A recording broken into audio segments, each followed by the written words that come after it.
Diğer amil ondan ibarettir ki bugün Another factor is that countries playing the leading part in the world's arms market are involved in their own affairs these days.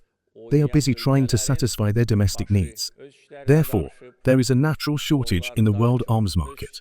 We should also take this into account. At the same time, this field will allow us the opportunity to expand the export geography of our military technical goods.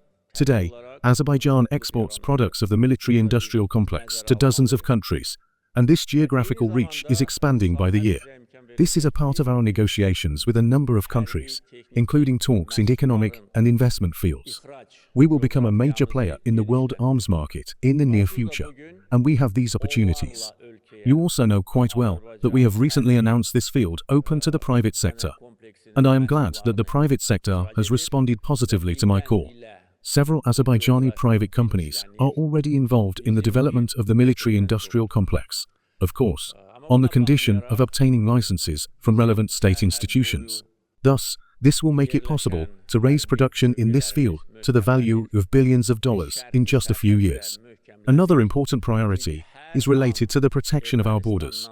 I have already shared my thoughts about this with the public several times. Currently, engineering work is underway on our conditional border with Armenia. At the same time, our border with other neighbors should be equipped with modern infrastructure.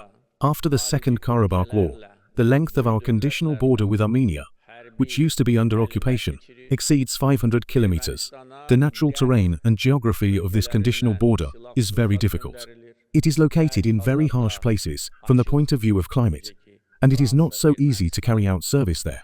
Some of our service areas are located at an altitude of over 3,000 meters. Despite this, our military positions along the border are being reinforced. We are strengthening the conditional border because any provocation can be expected from Armenia at any moment.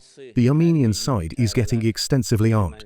At the same time, it conducts military exercises with foreign countries and major powers. Western countries are sending weapons and ammunition to Armenia. In some cases, it is open, as in the French-Armenian military cooperation, while in some cases it is concealed. However, we need to know everything now, and we know who sends what to Armenia and when, which military cargo planes land at Armenian airports, and which military products are transported to Armenia on those cargo planes. In other words, the plans of some Western countries to turn Armenia against us are obvious. Of course, they are not entrusted in the Armenian people. The Armenian people are just a tool in their hands, a tool for keeping Azerbaijan under constant pressure, using the territory of Armenia to create sources of threat for Azerbaijan and other neighbors of Armenia, and thus securing their own interests. This methodology is quite straightforward, but they should also know that we will not allow that. I have already said that if we see a real threat, it will not be very difficult for us to nip it in the bud wherever it is. Everyone should understand this. Border protection is and should be organized by visual, infrastructure, and technological means. But we should all know that this is a very big and large-scale task. Bu çok büyük, geniş miqyaslı bir iştir.